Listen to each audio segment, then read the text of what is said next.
السلام علیکم ورحمۃ اللہ وبرکاتہ۔ ناظرین، آپ دیکھ رہے ہیں ٹروتھ ہسٹری چینل اور سورڈ آف اللہ سیریز کی ایپیسوڈ 25۔ ابھی نہیں، طلحہ نے کہا۔ تم لڑائی جاری رکھو، وہی کب نازل ہوگی؟ عینیہ نے جھنجھلا کر پوچھا۔ تم کہا کرتے ہو کہ مشکل کے وقت وہی نازل ہوتی ہے۔ خدا تک میری دعا پہنچ گئی ہے، طلحہ نے کہا۔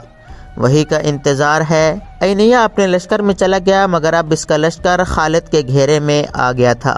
عینیہ گھبراہٹ کے عالم میں ایک بار پھر طلحہ کے پاس گیا اور اسے اپنے لشکر کی کیفیت بتا کر پوچھا کہ وہی نازل ہوئی ہے یا نہیں۔ ہاں، طلحہ نے جواب دیا، وہی نازل ہو چکی ہے۔ یہ کہ طلحہ نے جواب دیا، مسلمان بھی جنگ لڑ رہے ہیں، تم بھی جنگ لڑ رہے ہو، تم اس وقت کو کبھی نہ بھول سکو گے۔ عینیہ کو کچھ اور توقع تھی، لیکن طلحہ نے اسے مایوس کر دیا۔ اسے یہ بھی پتہ چل گیا کہ طلحہ جھوٹ بول رہا ہے۔ لا ریب ایسا ہی ہوگا۔ عینیہ نے غصے سے کہا، وہ وقت جلد ہی آ رہا ہے جسے تم ساری عمر نہیں بھول سکو گے۔ عینیہ دوڑتا باہر گیا اور چلا کر اپنے قبیلے سے کہنے لگا، اے بنو فرازہ، طلحہ کذاب ہے۔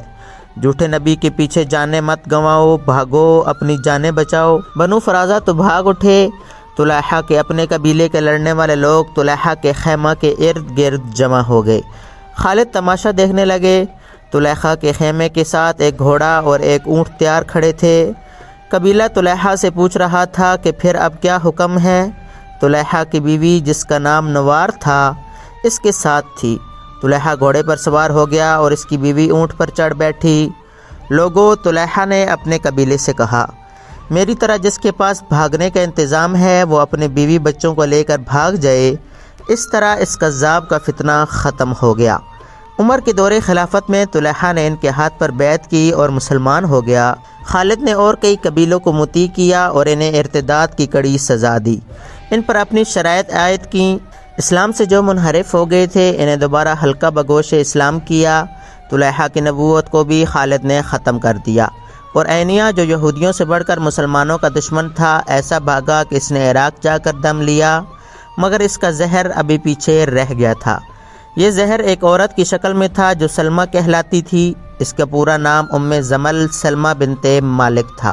سلمہ بنو فرازہ کے سرداروں کے خاندان کی ایک مشہور عورت ام کرفہ کی بیٹی تھی۔ رسول کریم صلی اللہ علیہ وسلم کی زندگی کا واقعہ ہے کہ زید بن حارثہ اسامہ کے والد بنی فرازہ کے علاقے میں جا نکلے۔ یہ قبیلہ مسلمانوں کا جانی دشمن تھا۔ وادی القریٰ میں زید کا سامنا بنی فرازہ کے چند آدمیوں سے ہو گیا۔ زید کے ساتھ بہت تھوڑے آدمی تھے۔ بنو فرازہ کے آدمیوں نے ان سب کو قتل کر دیا اور زید کو گہرے زخم آئے۔ وہ گرتے پڑتے مدینہ پہنچ گئے۔ جب ان کے زخم ٹھیک ہو گئے تو رسول اکرم صلی اللہ علیہ وسلم نے انہیں باقاعدہ فوجی دستے دے کر بنو فرازہ پر حملے کے لیے بھیجا تھا۔ مسلمانوں نے بنی فرازہ کے بہت سے آدمیوں کو ہلاک اور کچھ کو قید کر لیا۔ جھڑپ بڑی خونریز تھی۔ ان قیدیوں میں ام کرفہ فاطمہ بنت بدر بھی تھی۔ اس عورت کی شہرت یہ تھی کہ اپنے قبیلے کے علاوہ دوسرے قبیلوں کو بھی مسلمانوں کے خلاف بھڑکاتی رہتی تھی۔ اسے مدینہ لا کر سزائے موت دے دی گئی۔ اس کے ساتھ اس کی کم سن بیٹی ام زمل سلمہ بھی تھی۔ رسول کریم صلی اللہ علیہ وسلم نے یہ لڑکی ام المؤمنین عائشہ صدیقہ رضی اللہ تعالی عنہا کے حوالے کر دی۔ اسے پیار سے رکھا گیا، مگر وہ ہر وقت اداس رہتی تھی۔ عائشہ صدیقہ رضی اللہ تعالی عنہا نے اس پر رحم کرتے ہوئے اس کو آزاد کر دیا، بجائے اس کے کہ سلمہ مسلمانوں کی شکر گزار ہوتی کہ اسے لونڈی نہ رہنے دیا گیا اور اسے آزاد کر کے اونچی حیثیت میں واپس بھیج دیا گیا۔ اس نے اپنے دل میں اپنی ماں کے قتل کا انتقام رکھ لیا اور جنگی تربیت حاصل کرنے لگی۔ وہ سرداروں کے خاندان کی لڑکی تھی۔ اس میں قیادت کے جوہر بھی پیدا ہو گئے۔ اس نے مسلمانوں کے خلاف ایک لشکر تیار کر لیا اور مدینہ پر حملے کے لیے پر تولنے لگی، مگر مسلمان ایک جنگی قوت بن چکے تھے، اس لیے سلمہ مدینہ کے قریب آنے کی جرأت نہ کر سکی۔ اب طلحہ اور عینیہ کو شکست ہوئی تو سلمہ میدان میں آ گئی۔ اس کی ماں عینیہ کی چچا زاد بہن تھی۔ جن قبیلوں نے خالد سے ٹکر لی تھی انہیں یہ لڑائی بڑی مہنگی پڑی تھی۔ جو بچ گئے تھے وہ ادھر ادھر بھاگ گئے تھے۔ ان میں غطفان، طی، بنو سلیم اور حوازن کے بعد سرکردہ لوگ سلمہ کے ہاں جا پہنچے اور عہد کیا کہ سلمہ اگر ان کا ساتھ دے تو وہ مسلمانوں سے انتقام لینے کے لیے جانیں قربان کر دیں گے۔ سلمہ تو موقع کی تلاش میں تھی۔ وہ تیار ہو گئی اور چند دنوں میں اپنا لشکر تیار کر کے روانہ ہو گئی۔ اس وقت خالد بزاخہ میں تھے۔ جب انہوں نے طلحہ کو شکست دی تھی انہیں اطلاع ملی کہ بنو فرازہ کا لشکر آ رہا ہے۔ خالد نے اپنے دستوں کو تیار کر لیا۔ جس طرح سلمہ کی ماں اپنے جنگی اونٹ پر سوار ہو کر لشکر کے آگے آگے چلا کرتی تھی، اسی طرح سلمہ بھی اپنے لشکر کے آگے آگے تھی۔ اس کے ارد گرد 170 سواروں کا گھیرا تھا جو تلواروں اور برچھیوں سے مسلح تھے۔ یہ لشکر جوش و خروش بلکہ قہر اور غضب کے نعرے لگاتا آ رہا تھا۔ خالد نے انتظار نہ کیا کہ دشمن اور قریب آئے۔ ان کے ساتھ نفری تھوڑی تھی، وہ دشمن کو اتنی مہلت نہیں دینا چاہتے تھے کہ وہ حملے کی ترتیب یا قلیل تعداد مسلمانوں کو نفری کے افراد کے بل بوتے پر گھیرے میں لینے کی پوزیشن میں آئے۔ خالد نے ہلہ بولنے کے انداز سے حملہ کر دیا۔ انہیں معلوم تھا کہ دشمن کا لشکر سفر کا تھکا ہوا ہے۔ خالد نے دشمن کی اس جسمانی کیفیت سے بھی فائدہ اٹھایا۔ سلمہ جو 100 جانباز شتر سواروں کے حفاظتی نرغے میں تھی، اشتعال انگیز الفاظ سے اپنے لشکر کے جوش و خروش میں جان ڈال رہی تھی۔ مورخ لکھتے ہیں کہ بنو فرازہ نے خالد کو بڑا ہی سخت مقابلہ دیا۔ نفری تھوڑی ہونے کی وجہ سے خالد مجبور ہوتے جا رہے تھے اور دشمن کے حوصلے بڑھتے جا رہے تھے۔ سلمہ کی للکار اور الفاظ جلتی پر تیل کا کام کر رہے تھے۔ خالد نے سوچا کہ صرف یہ عورت ماری جائے تو بنو فرازہ کے قدم اکھڑ جائیں گے۔ انہوں نے اپنے چند ایک منتخب جان بازوں سے کہا کہ وہ سلمہ کا حفاظتی حصار توڑ کر اسے اونٹ سے گرا دیں۔ سلمہ کے محافظ بھی جان باز ہی تھے، وہ خالد کے جان بازوں کو قریب نہیں آنے دیتے تھے۔ ان جان بازوں نے یہ طریقہ اختیار کیا کہ ایک ایک محافظ شتر سواروں کو دوسروں سے الگ کر کے مارنا شروع کر دیا۔ اس طرح جان بازوں نے گھیرا توڑ دیا، لیکن کوئی جان باز سلمہ تک نہیں پہنچ سکتا تھا، زخمی ہو کر پیچھے آ جاتا تھا۔ آخر پورے 100 محافظ مارے گئے۔ خالد کو اس کی بہت قیمت دینی پڑی۔ جان بازوں نے تلواروں سے سلمہ کے کچاوے کی رسیاں کاٹ دیں۔ کچاوا سلمہ سمیت نیچے آ پڑا۔ جان بازوں نے خالد کی طرف دیکھا کہ کیا حکم ہے، قیدی بنانا ہے یا قتل کرنا ہے؟ خالد نے ہاتھ سے اشارہ کیا۔ ایک جان باز نے تلوار کے ایک ہی وار سے سلمہ کا سر تن سے جدا کر دیا۔ بنو فرازہ نے یہ منظر دیکھا تو ان میں بھگدڑ مچ گئی اور وہ اپنی لاشوں اور زخمیوں کو چھوڑ کر بھاگ گئے۔ مدینہ سے تقریباً 275 میل شمال مشرق میں بطاح نام کا ایک چھوٹا سا گاؤں ہے جس میں بدوؤں کے چند ایک کنبے آباد ہیں۔ اس گاؤں کو کوئی اہمیت، کوئی حیثیت حاصل نہیں۔ اگر وہاں ادھر ادھر غور سے دیکھیں تو ایسے آثار ملتے ہیں جیسے یہاں کبھی شہر آباد رہا ہو۔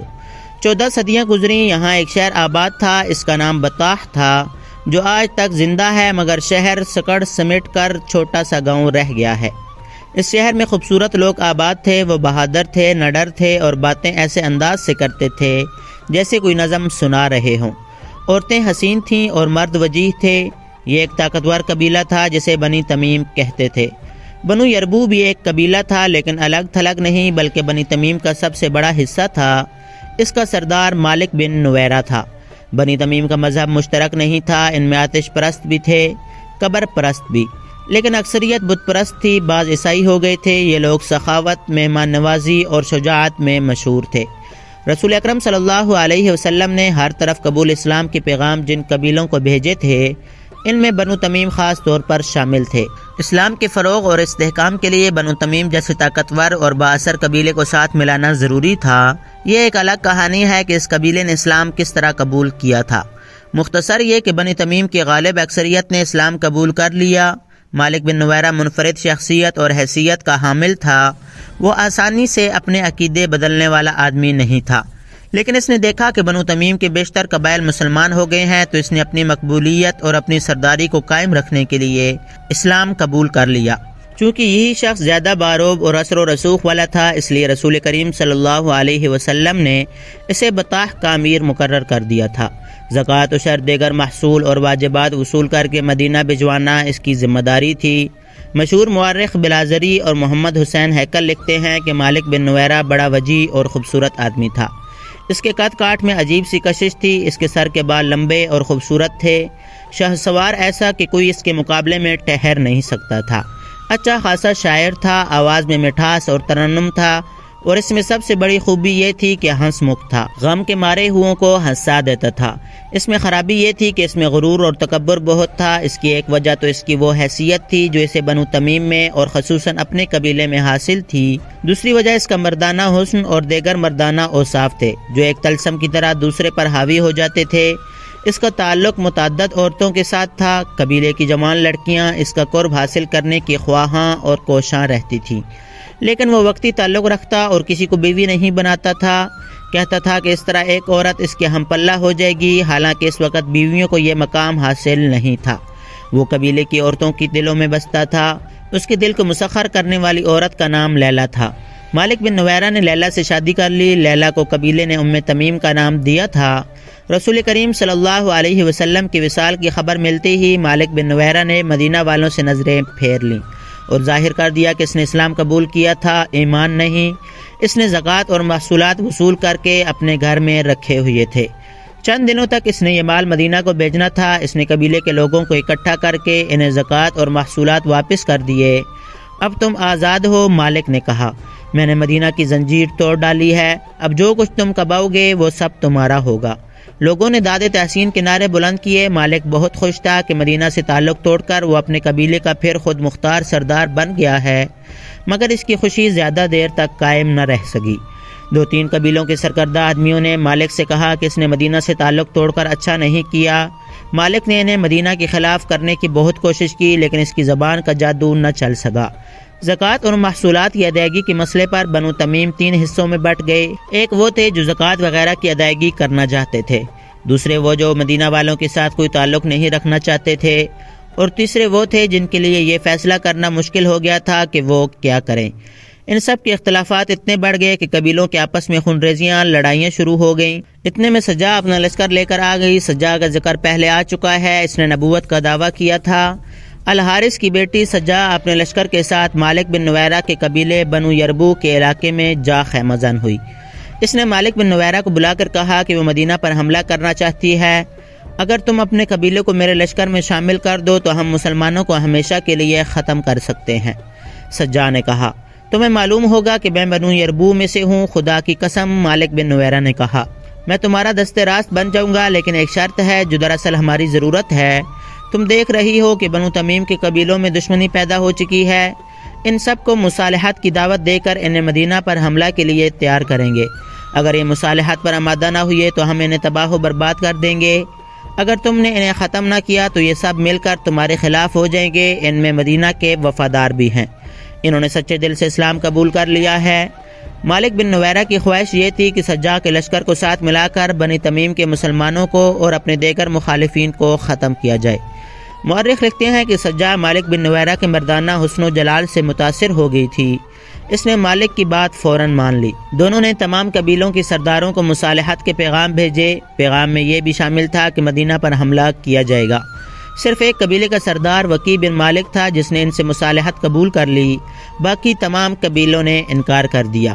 اس کے نتیجے میں سجا، مالک اور وکی کے متحدہ لشکر نے دوسرے قبیلوں پر حملہ کر دیا۔ بڑی خونریز لڑائیاں لڑی جانے لگیں۔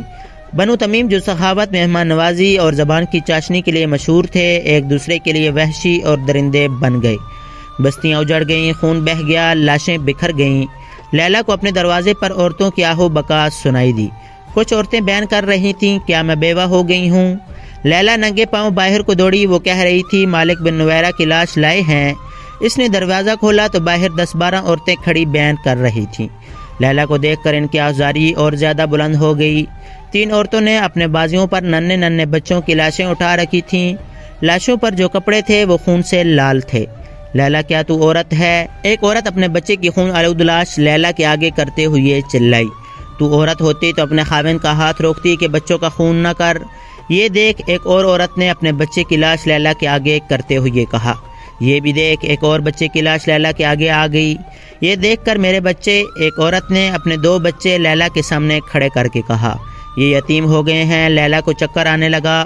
عورتوں نے اسے گھیر لیا اور چیخنے چلانے لگیں، تو ڈین ہے، تیرا خاوند جلاد ہے۔ سجا کو نبوت کس نے دی ہے؟ سجا تیرے خاوند کی داشتہ ہے۔ سجا تیری سوکن ہے، تیرے گھر میں ہمارے گھروں کا لٹا ہوا مال آ رہا ہے۔ مالک بن نویرہ تجھے ہمارے بچوں کا خون پلا رہا ہے۔ ہمارے تمام بچوں کو کاٹ کر پھینک دے، ہم سجا کی نبوت نہیں مانے گی۔ ہمارے نبی محمد ہیں، محمد اللہ کے رسول ہیں۔ بستی کے لوگ اکٹھے ہو گئے، ان میں عورتیں زیادہ تھیں۔ لیلا نے اپنا حسین چہرہ اپنے ہاتھوں میں چھپا لیا، اس کا جسم ڈولنے لگا۔ 2 عورتوں نے اسے تھام لیا، اس نے اپنے سر کو زور زور سے جھٹکا اور وہ سنبھل گئی۔ اس نے عورتوں کی طرف دیکھا۔ میں تمہارے بچوں کے خون کی قیمت نہیں دے سکتی، لیلا نے کہا۔ میرا بچہ لے جاؤ اور اسے کاٹ کر ٹکڑے ٹکڑے کر دو۔ ہم چڑیلے نہیں، ایک شور اٹھا۔ ہم ڈائنے نہیں، لڑائی بند کرواؤ، لوٹ مار اور قتل و غارت بند کراؤ۔ تمہارا خاوند وکی بن مالک اور سجا کے ساتھ مل کر لوٹ مار کر رہا ہے، لڑائی بند ہو جائے گی۔ لیلا نے کہا، بچوں کی لاشیں اندر لے آؤ۔ مائیں اپنے بچوں کی لاشیں اندر لے گئیں۔ لیلا نے تینوں لاشیں اس پلنگ پر رکھ دیں جس پر وہ اور مالک بن نویرہ سویا کرتے تھے۔ مالک بن نویرہ لیلا کا پجاری تھا، اس پر لیلا کا حسن جادو کی طرح سوار تھا۔ اس زمانے میں سردار اپنی بیویوں کو لڑائیوں میں اپنے ساتھ رکھتے تھے، لیکن یہ لڑائی اس قسم کی تھی کہ مالک لیلا کو اپنے ساتھ نہیں رکھ سکتا تھا۔ لیلا سے وہ زیادہ دیر تک دور بھی نہیں رہ سکتا تھا۔ اگر کہیں قریب ہوتا تو رات کو لیلا کے پاس آ جایا کرتا تھا۔ وہ اس رات کو آ گیا۔ کیا اس پلنگ پر کوئی سویا ہوا ہے؟ مالک بن نویرہ نے پوچھا۔ نہیں، لیلا نے کہا، تمہارے لیے ایک تحفہ ڈھانپ کر رکھا ہوا ہے۔ 3 پھول ہیں لیکن مرجھا گئے ہیں۔ مالک نے لپک کر چادر ہٹائی اور یوں پیچھے ہٹ گیا جیسے پلنگ پہ سانپ کنڈلی مارے بیٹھا ہو۔ اس نے لیلا کی طرف دیکھا۔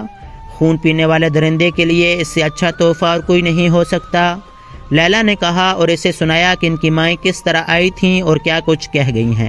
اس نے اپنا دودھ پیتا بچہ مالک کے آگے کر کے کہا، جا لے جا اسے اور اس کا خون بھی پی لے۔ لیلا نے کہا، کیا تو وہ مالک بن نویرہ ہے جسے لوگ ہنس مکھ کہتے تھے؟ کیا یہ ہے تیری سخاوت اور شجاعت کہ ایک تو عورت کے جال میں آ کر لوٹ مار کرتا پھر رہا ہے؟ اگر تو بہادر ہے تو مدینہ پر چڑھائی کر، یہاں نہتے مسلمانوں کو قتل کرتا پھر رہا ہے۔ مالک بن نویرہ معمولی آدمی نہیں تھا، اس کی شخصیت میں انفرادیت تھی جو دوسروں پر تاثر پیدا کرتی تھی۔ اس نے کبھی تانے نہیں سنے تھے، اس کا سر کبھی نہیں جھکا تھا۔ کیا یہ ہے تیرا غرور؟ لیلا نے اسے خاموش کھڑا دیکھ کر کہا، کیا تو ان معصوم بچوں کی لاشوں پر تکبر کرے گا؟ ایک عورت کی خاطر؟ ایک عورت نے تیرا غرور اور تکبر توڑ کر تجھے قاتل اور ڈاکو بنا دیا ہے۔ میں اپنے بچے کو تیرے پاس چھوڑ کر جا رہی ہوں، پیچھے سے ایک تیر میری پیٹھ میں اتار دینا۔ لیلا مالک بن نویرہ گرج کر بولا مگر بجھ کر رہ گیا اور مجرم سی آواز میں کہنے لگا، میں کسی عورت کے جال میں نہیں آیا، جھوٹ نہ بول مالک۔ لیلا نے کہا، میں جا رہی ہوں، سجا کو لے آ یہاں، یہ یاد رکھ لے، تیری سرداری، تیری خوبصورتی، تیری شاعری اور تیری خونخواری تجھے ان مرے ہوئے بچوں کی ماؤں کی آہوں اور فریادوں سے بچا نہیں سکیں گی۔ یہ تو صرف 3 لاشیں ہیں، بستیوں کو لوٹتے معلوم نہیں کتنے بچے تیرے گھوڑوں کے قدموں تلے کچلے گئے ہوں گے۔ تو سزا سے نہیں بچ سکے گا، تیرا بھی خون بہے گا اور میں کسی اور کی بیوی ہوں گی۔ مالک بن نویرہ نے یوں چوک کر لیلا کی طرف دیکھا جیسے اس نے اس کی پیٹھ میں خنجر گھونپ دیا ہو۔ وہ آہستہ آہستہ چلتا باہر نکل گیا۔ مالک رات بھر واپس نہ آیا۔ صبح طلوع ہی بطاح جو بارونق بستی تھی ایک ایسے مریض کی طرح دکھائی دے رہی تھی جو کبھی خوبرو جوان ہوا کرتا تھا، اب اس کا چہرہ بے نور اور آنکھوں میں موت کا خوف رچا ہوا تھا۔ بطاح کی عورتوں کے چہروں پر مردنی چھائی ہوئی تھی۔ یہ اسمار دھاڑ کا نتیجہ تھا جو بنی تمیم میں ہو رہی تھی۔ سورج کی پہلی کرنیں آئیں تو بطاح کی گلیوں میں ڈری ڈری سی داخل ہوئیں۔ اس وقت سورج کچھ اور اوپر اٹھایا تھا جب بطاح میں ہڑبونگ مچ گئی۔ بعض عورتیں بچوں کو اٹھا کر گھروں کو دوڑی گئیں اور اندر سے دروازے بند کر لیے۔ کچھ عورتیں اپنی جوان بیٹیوں کو ساتھ لیے بستی سے نکل گئیں، وہ کہیں چھپ جانے کو جا رہی تھیں۔ بوڑھے آدمی کمانے اور ترکش اٹھائے چھتوں پر چڑھ گئے۔ بوڑھوں کے علاوہ جو آدمی بستی میں تھے انہوں نے برچیاں اور تلواریں نکال لیں۔ کسی نے بڑی بلند آواز سے کہہ دیا تھا کہ دشمن کا لشکر آ رہا ہے۔ دور زمین سے جو گرد اٹھ رہی تھی وہ کسی لشکر کی ہی ہو سکتی تھی۔ بطاح میں جوان آدمی کم ہی رہ گئے تھے، سب مالک بن نویرہ کے ساتھ دوسرے قبیلوں کی لڑائی میں چلے گئے تھے۔ بطاح میں جو رہ گئے تھے ان پر خوف و ہراس طاری ہو گیا تھا۔ لیلا کے گھر میں پلنگ پر 3 بچوں کی لاشیں پڑی تھیں اور وہ اپنے بچے کو سینے سے لگائے اپنے قلعے نما مکان کی چھت پر کھڑی تھی۔ وہ بار بار اپنے بچے کو دیکھتی اور چومتی تھی۔ وہ شاید یہ سوچ رہی تھی کہ بچوں کے خون کا انتقام اس کے بچے سے لیا جائے گا۔ زمین سے اٹھتی ہوئی گرد بہت قریب آ گئی تھی اور اس میں گھوڑے اور اونٹ ذرا ذرا دکھائی دینے لگے تھے۔ ہوشیار بنو یربو، خبردار! بطاح میں کسی کی آواز سنائی دی، جانے لڑا دو، ڈرنا نہیں۔ لشکر گرد سے نکل آیا اور قریب آ گیا۔ بستی کے کئی ایک آدمی گھوڑوں پر سوار ہاتھوں میں برچیاں اور تلواریں لیے آگے چلے گئے، لیکن انہیں اپنی طرف آتے دیکھ کر لشکر کی ترتیب میں کوئی فرق نہ آیا۔ آگے جا کر وہ لشکر کا حصہ بن گئے۔ اپنے ہیں، انہوں نے نعرے لگائے، اپنے ہیں، مالک بن نویرہ ہے، لڑائی ختم ہو گئی ہے۔ بطاح میں سے بھی نعرے گرجنے لگے، لوگوں نے آگے بڑھ کر اپنے لشکر کا استقبال کیا۔ ناظرین، سورڈ آف اللہ سیریز کا سلسلہ جاری ہے۔ آج کے ایپیسوڈ میں اتنا ہی، ملتے ہیں نیکسٹ ایپیسوڈ میں۔ امید ہے آج کی ایپیسوڈ آپ کو اچھی لگی ہوگی۔ اگر یہ سیریز آپ کو پسند آ رہی ہے تو لائک شیئر کریں اور کمنٹ باکس میں اپنی رائے ضرور دیا کریں۔ ملتے ہیں اگلے ایپیسوڈ میں۔ اللہ حافظ۔